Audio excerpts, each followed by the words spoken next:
Hello friends, welcome back in my YouTube channel R F का nursing classes. तो आज हम डिस्कस करेंगे साइकोलॉजिकल डिस्टर्बेंस ड्यूरिंग परप्यूरियम, यानी कि after birth of the baby जो मदर्स होती है उसके बॉडी में बहुत सारे चेंजेस होता है, बहुत सारा हार्मोनल चेंजेस होता है, जिसके द्वारा जो जो मदर्स होती है साइकोलॉजिकल डिस्टर्ब हो जाती है। तो वही आज हम लोग डिस्कस करेंगे। तो सबसे पहले अगर आप मेरे चैनल पर नए हैं तो प्लीज़ मेरे चैनल को सब्सक्राइब कर दे, वीडियो को लाइक कर दे और जो बेल आइकन है उसको प्रेस कर दे, जिसमें जो भी नेक्स्ट वीडियो अपलोड करूँ उसका नोटिफिकेशन सबसे पहले आपको मिल सके। तो स्टार्ट करते हैं आज का क्लासेस विदाउट डिले। सबसे पहला हम लोग का आता है इसमें साइकोलॉजिकल पोस्टपार्टम ब्लूज, जिसको इसमें डेफिनेशन दिया है। Postpartum blues is mild and transient and silent mood change that begin with 3 to 4 days after delivery and peak on the 4 to 5 days। यानी कि इसमें यही बोल रहा है postpartum blues mild and severe और साइलेंट मूड चेंज होता है, यानी कि ये शो अप ज़्यादा नहीं कर पाती है।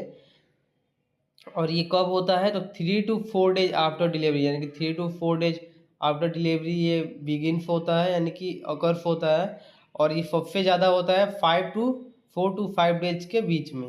नेक्स्ट तरह it affect nearly 7 in 10 mother, यानी कि 10 में से 7 मदर को ये अफेक्ट करता है पोस्टपार्टम ब्लूज। पोस्टपार्टम ब्लूज क्या है हम लोगों का, इसमें जो मदर्स होती है इसका mild and transient and silent mood, यानी कि साइलेंट मूड चेंज होता है, जो ज़्यादा व्यक्त नहीं है, एक्सप्रेस नहीं कर पाती है खुद को। क्लिनिकल फीचर में क्या है, अनप्रोवोक्ड, यानी कि बहुत ज़्यादा वो रोएगी, स्पाइक्स ऑफ इलेफेंस होगा उसको, इरिटेबिलिटी यानी बहुत चिड़चिड़ापन, एंगर, हेडेक रहेगा, फीलिंग ऑफ अनरियलिटी, रेस्टलेसनेस भी उसको फील होगा। मैनेजमेंट क्या कर सकते हैं पोस्टपार्टम ब्लूज के लिए, जनरली डिसअपियर विदाउट, यानी कि जो पोस्टपार्टम ब्लूज है ये 2 वीक बाद खुद से ही डिसअपियर हो जाता है without any medical intervention. Social intervention such a relating baby feeding for few hours so that the mother can get some sleep. यानी कि इसमें यही बोल रहा है कि सोशल इंटरवेंशन जैसे क्या, अगर बेबी को वहाँ पे मतलब जो उनका बॉन्डिंग है मदर और बेबी का वो अच्छा से रहे तो वो कुछ समय तक अच्छे से सो पाती है। Assistance is household chores course provoking instructions on new born care can attain help, यानी कि इसमें यही बोल रहा है कि न्यू न्यू जो उसका लाइफ चेंजेस हुआ रहता है तो उसमें जो भी घर के फैमिली मेम्बर्स होते हैं अगर उसमें हेल्प कराते हैं, उसका जो भी काम वगैरह होता है या उस बेबी का जो पालन पोषण होता है उसमें, तो जो मदर्स होती है वो अच्छा फील करती है और जो पोस्टपार्टम ब्लूज है उससे जल्दी रिकवर कर पाती है। पोस्टपार्टम डिप्रेशन, पोस्टपार्टम डिप्रेशन क्या है, the onset of postpartum depression is gradual developing after second week, यानी कि जब पोस्टपार्टम ब्लूज डिसअपियर होता है तब ये अराइज होता है पोस्टपार्टम डिप्रेशन। नेक्स्ट दे रहा है, यानी कि डिलीवरी के 2 वीक बाद ये अराइज होता है। The condition is may last for 3 to 6 month in some cases, यानी कि इसमें यही बोल रहा है ये कंडीशन में लास्ट फॉर 3 to 6 मंथ, यानी कि 3 से 6 मंथ तक कुछ केसेस में ये रहता है। It will persist through out the 1 year of the baby life, यानी कि इसमें यही बोल रहा है कि जब बेबी 1 ईयर का भी हो जाता है तभी भी ये पोस्टपार्टम डिप्रेशन देखने को मिलता है किसी किसी मदर्स में। नेक्स्ट दे रहा है, it causes much disruption of family like mother and baby relationship, यानी कि ये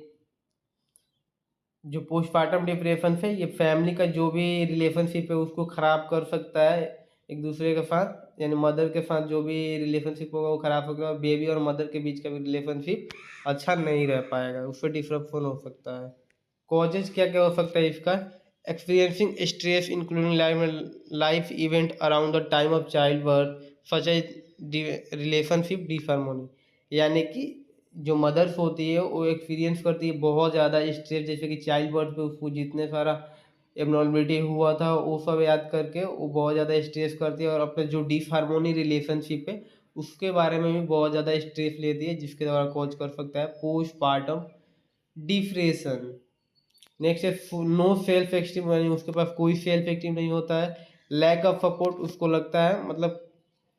अगर उसको सेल्फ एस्टीम नहीं होगा तो वो कॉज करेगा, और लैक ऑफ, यानी कि उसको कोई और सपोर्ट नहीं करेगा तो जो डिप्रेशन होगा वो सीवियर होते जाएगा। Stress associated with postnatal care, यानी कि जो परप्यूरियम वाला डेज होता है, यानी कि उसमें कैफे बेबी का वो पालन पोषण करके उसको लेकर बहुत ज़्यादा अगर स्ट्रेस करती है, तो उसके दवाई कॉज करता है postpartum depression. Severe maternal blues, यानी कि इसमें यही बोल रहा है कि सीवियर मैटरनल ब्लूज में कि जो मदर्स होती है, अगर उसको बहुत ज़्यादा रोती है या बहुत ज़्यादा स्ट्रेस एंगर आती है, तो उसके द्वारा भी कॉज कर सकता है postpartum depression. Demand of motherhood and loss of personal freedom, यानी कि जो मदरहुड हो रही है उसको डिमांड, यानी कि जो पहले होता है, यानी कि आप before birth of the baby जो रहती है मदर को फ्रीडम्स रहती है थोड़ा, लेकिन जब after birth of the baby, baby का भी केयर करना होता है और घर के भी जितने काम है उसको देखना पड़ता है। तो डिमांड ऑफ द मदरहुड, यानी कि बच्चे का पालन पोषण करना होता है, और लॉस ऑफ फ्रीडम, यानी कि उसका पर्सनल फ्रीडम लॉस हो जाता है, जिसके चलते जो मदर होती है पोस्टपार्टम डिप्रेशन में चली जाती है। डायग्नोस्टिक एवेल्यूएशन किसके बेसिस पे हम लोग जज करेंगे? बहुत ज़्यादा फैट रहेगी, इमोशनल लाइबिलिटी रहेगा उसके अंदर, गिल्ट हो उसको बहुत फील होगा, उसको भूख नहीं लगेगा, प्रोफाउंड स्लीप डिस्टर्बेंस, उसका स्लीप बहुत ज़्यादा डिस्टर्बेंस रहेगा, पुअर कंफर्टेबल, यानी कि कंफर्टेबल मेमोरी, और पुअर उसका कंसंट्रेशन से और मेमोरी है, तो उसके बेसिस पे हम लोग जज कर सकते हैं कि जो मदर से वो सफ़र कर रही है पोस्टपार्टम डिप्रेशन से। मैनेजमेंट इसका यही दिया है कि early detection and initiation of appropriate treatment bring the best prognosis, यानी कि उसमें यही बोल रहा है कि पहले उसका ट्रीटमेंट करेंगे, यानी कि अर्ली डिटेक्शन कर लेंगे और उसका जो भी ट्रीटमेंट उसको देंगे तो वो बहुत ही प्रोग्नोसिस रहेगा, यानी कि क्या होगा कि जो मदर्स होगी बहुत जल्दी रिकवर कर पाएगी। If the midwife suppressed a women is depressed this would be reported to the physician, यानी कि अगर लगता है जो मिड वाइफ है, यानी कि जो नर्स है, कि जो मदर्स है उससे सफ़र कर रही है, तो उससे फिजिशियन को तुरंत इन्फॉर्म करना है। In less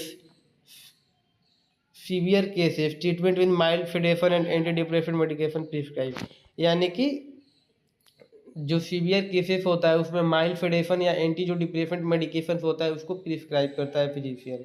counselling is known to be helpful particularly in initiative at the early stage, उसको मतलब कि अगर अर्ली स्टेजेस में है मदर जो पोस्टमार्टम डिप्रेशन का, यानी कि ज़्यादा सीवियर नहीं हुआ है, तो उसको काउंसलिंग के द्वारा भी हम लोग ठीक कर सकते हैं। अनट्रीटेड और undiagnosed depression can involve in the physician psychotic illness, यानी जो अनट्रीटेड और अनडायग्नोस्ड जो पोस्टमार्टम डिप्रेशन होता है और वो ट्रीट नहीं होता है, तो वो साइकोटिक इलनेस में कन्वर्ट हो जाता है। Then thank you all and I hope जो आज का क्लासेस था वो आप सबको समझ में आया होगा। तो अगर मेरा वीडियो अच्छा लगा हो तो प्लीज़ मेरे चैनल को सब्सक्राइब कर दे, वीडियो को लाइक कर दे, और जो बेल आइकन है उसको प्रेस कर दे, जिससे मैं जो भी नेक्स्ट वीडियो अपलोड करूँ उसका नोटिफिकेशन सबसे पहले आपको मिल सके। Then thank you for watching my video.